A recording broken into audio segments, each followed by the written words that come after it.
Good afternoon, everybody, or good morning. Thank you so much for joining us. We are here today with Fanie Loubser, who's the commercial manager at Colas. As many of you will know, we've been chatting about Colas over the last few months. They've introduced an excellent road surfacing and maintenance product that will offer our estates the opportunity to maintain their environments without having the massive capital expenditure that goes with putting in new roads or fitting out new roads. But let me get the expert to talk about it. Fanie, thank you so much for joining us. Thanks, Louise. Yeah, it's been an interesting few months. So I'm sure. So maybe you can just catch us up a little bit where Colas is at the moment after, now that we're in lockdown level 3 with COVID.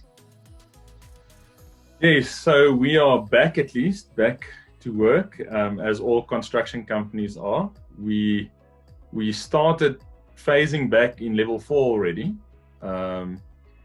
because we were deemed the essential service in some sectors. So we've been slowly coming back, and we well prepared now and fully up and running with all our COVID-19 related protocols and safety, risk assessment, safety protocols that we had to implement, everything and up and running. And we have one or two big projects that are kicking off. So all in all, I think we've come out of this thing still surviving and fighting the good fight, as they say. Excellent. So if we look at road surfacing, as I'm down here in the Western Cape, and I know you're up in Johannesburg, the time of year becomes paramount for when you decide to do this type of work on your estate or in your mixed-use development. We are now, what would you say would be a good timeline to start making these types of maintenance decisions? Well, as you say, the climate is changing for everyone around the country. I understand it's quite wet and cold down in the Western Cape currently, so that does create some challenges when you look at road and infrastructure maintenance. Clearly, you need some dry weather to do that. On the other side of the country, in Gauteng, now is actually the perfect time.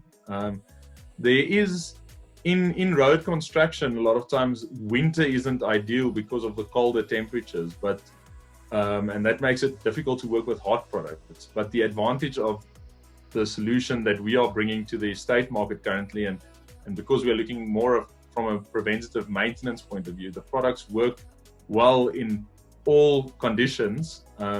So despite the fact that it's colder, the fact that it's nice and dry in Gauteng is going to make working a lot simpler and quicker, and it is a great time to start looking at some general maintenance around your estate. So we'll take a step backwards, and if we talk about road maintenance, maybe we can give at what point does a community manager or body's corporate look at their roads and say, okay, guys, we need to do something about our roads? Are there some indicators for folks to look out for that then they can then say, okay, now within the next year we need to look at our roads and how do we budget for it, and what is the planning around doing a road maintenance exercise? Louise, well, I think part of what you're saying is, by the time you are looking at the road and thinking to yourself, we should be doing something, it's probably a little late already. So then you should really get on it. Because typically you want to look after you want to start doing preventative maintenance, early on in the life of the road, so that you don't get to a point where you look at the road and you're like, oh, there's some cracks and some light potholing already happening. That's fine. You can easily come in and then maintain that. But by that time, you've already started running the risk of some of the sub layers getting serious damage, and that eventually starts leading to total road rehab. Whereas if you 5 years after putting in a brand new surface would be like in the ideal world to start looking at really looking at doing prevention. We do rejuvenation work to ensure that we enrich the surface, the older surface. We are already looking after fine hairline cracks, and just keeping water out of the surface. Generally, most of the estates that we've been talking to, we find the 10-year mark is sort of the critical stage. Then most guys are looking at the roads and going, "Oh, we probably need to do something about our roads," because at 10 years, a lot of these surfaces start showing fatigue, some obvious fatigue. You start getting cracks, you might get potholes. So 10 years becomes we've seen is, if you want to put a date to it, seems to be when most guys are realizing they have to do something. But in the ideal world, if you are doing something from 5 years on, that prevention could eventually add significant years to the total lifespan of your road. Because what is important to know that no asphalt road lives forever. Even the N1 between Joburg and Pretoria is going to require maintenance at some stage, and that's probably the best surface in the country, so it's important to understand that if you don't look after it, it's like any asset, like your car. If you don't look after it, it is going to start breaking, and small things become big things, and eventually you're in a point where you have to start looking at ripping out the old surface completely to replace it and redoing layer works. And that's really, I think, the big thing that you must try and avoid, because those costs generally, it's an exponential scale. It goes like this. So that's not ideal. So when you're looking at a road, is the number one challenge, or the number one not danger, I suppose danger, or the number one issue with the road, is it the weather and water and things like that? Or is it usage? So is there a way of doing a mathematical formula saying I have 1,000 homeowners that are traveling on my road, and therefore there's X amount of traffic on a daily basis or a monthly basis or an annual basis. So based on the amount of traffic I have on that road, I could do a fairly decent projection of how I should be maintaining the road. Or does weather play a huge role in that formula? So there is a formula that exists. Generally, I'd be lying if I say I know how an engineer designs an estate road. I'm not 100% sure. But if we look at public roads that we are much more clear on the type of traffic that a road might carry, that gets taken into the design phase of the road. So the guys know we are designing this road for 25 years, and we are expecting this road to carry the following type of load. And then they design the surface to handle what they have projected. What is important to understand is when they design a road for 25 years, it doesn't mean we build the road once and then 25 years from now, we look at that. 25 years does take into account continuous maintenance of that road during that period. But the idea being that total failure should not take place if done correctly before, let's say, 25 years. Or even some roads get designed for longer periods of time. When you look at an estate, I think it's a lot trickier. And I'll be 100% honest, the type of traffic that an estate carries is probably insignificant traffic. So you would design a road quite light in an estate environment typically, and light vehicles is not the type of traffic that people who design roads worry about.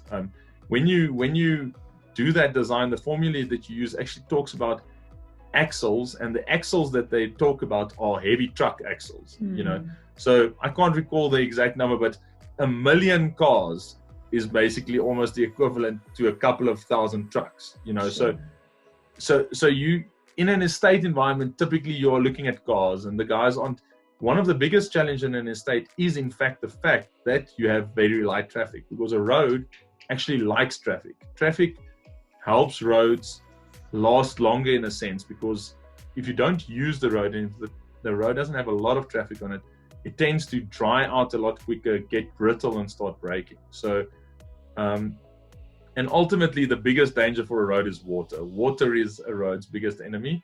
So climate does play a role. The African sun and rain, that is pretty much as harsh as it gets in terms of roads. But water is your big problem. And that's why preventative maintenance through the years, the point of that is to keep water out of the surface. It's amazing how much, or the type of impact that a small little hole filled with water constantly being hammered with tires, how quickly that small hole turns into a massive hole, because water doesn't expand. So if a tire hits water, it's like a mini explosion each time that happens, you know, and people don't understand that impact can be severe. So the key here is water. That's why your drainage is as important as your surface. You know, is your water runoffs clean? Is your drainage clean? Do you have puddling on your surface? Things like that are very important things to notice. And you'll always find areas in your road that you know that water gathers after rain. Those are the areas you'll see. They are all failing first. They would be the ones that you are repairing first. It's water, basically. So what we're saying within a residential community, it might not necessarily be the number of vehicles that are traveling along the road. What does play an important role here is the aesthetics of the road. The aesthetics of the road and the aesthetics of all the assets of the estate directly affect the overall sentiment around that particular development, which affects the property values of a development. Are you finding that road surfacing and maintenance are adding value from a property value point of view? How have you quantified the value of a road in an estate? Sure. It's a tough one to put a number to it, but what we are finding in the talks that we've had with some estates in the past is that it definitely adds value. You know, in the end, you have residents who are paying a monthly fee, a levy, or whatever the case might be, and there is a certain expectation as to the state of the infrastructure. And one of the things in infrastructure that people notice very quickly is the road surface that they drive in on, you know, because they're using that every day. And apart from just the driving experience and the aesthetic feel of it, what we have also noticed or heard in previous discussions and talks is that kids play in estates. Let's use kids as an example. So skateboarding, rollerblading, cycling, things like that, it actually, the road surface actually impacts to a certain extent the enjoyment of those activities. And in certain cases, if the surface is not a well-maintained or smooth surface that allows for the enjoyment of those activities, I think the residents notice it a lot quicker as well. You know, they pick up on the problem a lot earlier. And that's also why certain types of surfacing, it works better than others in estate environments, because you have to consider many more things than you have to consider out when you're building a public road. You know, in a public road, it's purely about usage. We just want a road that allows you to get from point A to point B in a reasonable time and safety. But in an estate, there are so many other factors that are playing a role. It's not just about the cars using the road, it's about everyone, the other uses of that road within the estate environment. So definitely value add is critical in that case. And just another question that I'm not sure if you have come across this yet. There is rights around roads. So in some estates, the roads are deemed private roads, and in other estates, they're considered public roads. I know that you've been speaking to some estates that have a particular issue. Their road is a public road, and they're finding that it's deteriorating and it hasn't received the kind of maintenance that it should be getting. Are there rules and legislation and objections to a private organization such as yourself doing repair work on a public road within a residential community? So, yes, that typically public roads, you can't just, I mean, I work for a company that can fix roads, and the roads, I don't live in a state. The road outside my house is pretty terrible, but it would be frowned upon if I now just started fixing that road. Because firstly, I shouldn't, because I'm paying for the Johannesburg city to look after that road. But secondly, they have people appointed that are supposed to be looking after these roads, and there is a certain political and procurement issue that comes into play all of a sudden if private citizens are taking it into their own hands to look after these roads. What you're saying is quite true, though. With estates, it's almost like there seems to be a bit of a blur line, and I myself haven't had clear information on exactly how that line works, but a lot of estates that we talk to, the roads belong to the municipality. So it's inside a private estate, and there's security access, but the infrastructure is deemed to be part of the local municipality's infrastructure from a roads point of view. The challenge now is that road automatically, I can almost guarantee you, is going to start deteriorating, and it's not. Sometimes it's just because the municipality does not have the means to look after all the roads, and realistically, they don't drive those roads themselves ever. So unless the estate is specifically informing them of the state of the roads, a lot of times they wouldn't even know. But private estates are also not necessarily their priority in terms of fixing roads and spending money. So there is a way for the private estate to ultimately take ownership of that road. I have spoken to some private developers who say that they actually now, when they do a new development, from day one, they actually start looking at transferring the ownership of the road to a certain extent. There is a bit of a gray area, and I can try and get more information on it, but they're trying to at least make the maintenance of that road the responsibility of the estate in the end. So they look after the roads through their levies and the monies that they bring in from their residents, rather than waiting on the municipality to look after it. So it's a bit of a gray area, and some older estates, I think the area it becomes a bigger problem, because it's back in the day, 20 years ago, it was no question. It's a municipal road. The municipality will look after the road, and frankly, the municipalities just aren't necessarily looking after the roads, and the residents suffer because of that, But I know that in these estates, a lot of the homeowners associations are fighting that fight. Unfortunately for us, we can't fight the fight. We would love to help you, and even if you can maybe get to something as simple as a waiver to allow you to do work on that road, then you can fund it privately, and someone can look after the road. But getting that waiver, not sure how easy that would be. That could be, yeah, absolutely. But it is definitely something that is, is going to, over the coming months, as you do, engage with more and more residential communities, I'm sure it's something that you will find a solution around, and we look forward to hearing it. Let's hope, yeah. So you, as you mentioned earlier, you're back on track. Your offices are open, your teams are working. The time is right for the Gauteng estates, or in the Free State. That's probably, they got some good weather as well in Mpumalanga. Yes. Just so that for folks that don't necessarily know all of the offerings that you have within the business, perhaps you could just let us know what those service offerings are to an estate. So at this stage, what we mainly bring to the estate market, I believe, is a variety of solutions.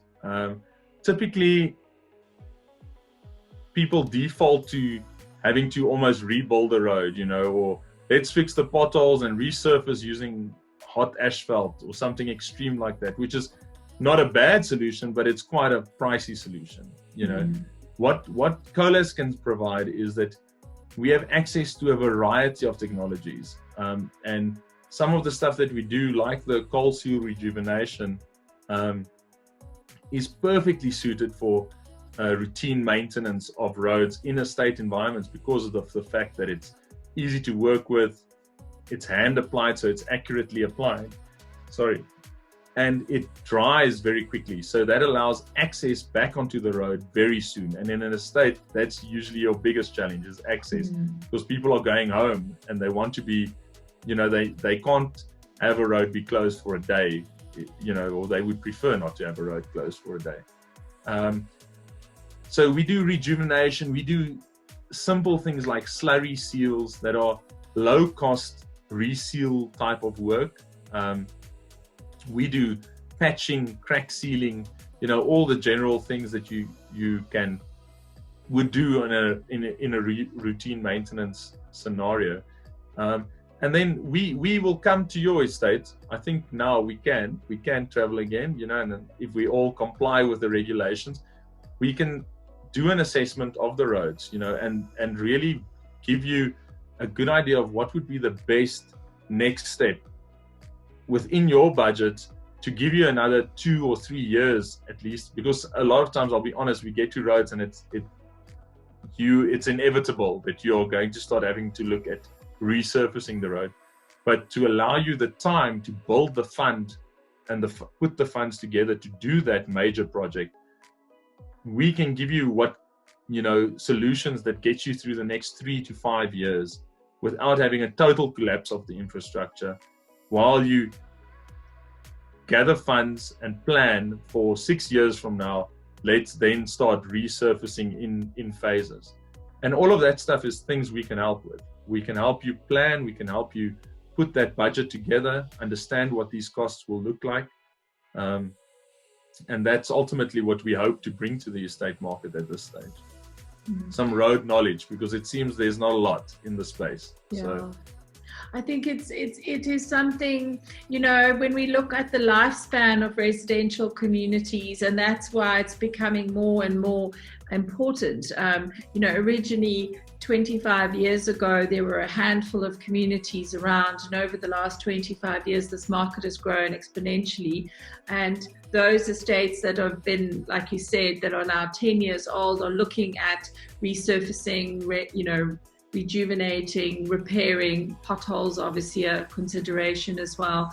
And so the need for these types of services are becoming more and more horrific. And I think that in the past, there was the odd person doing the odd maintenance here and there, whereas now you've got a large number of communities that are needing the services at the same time.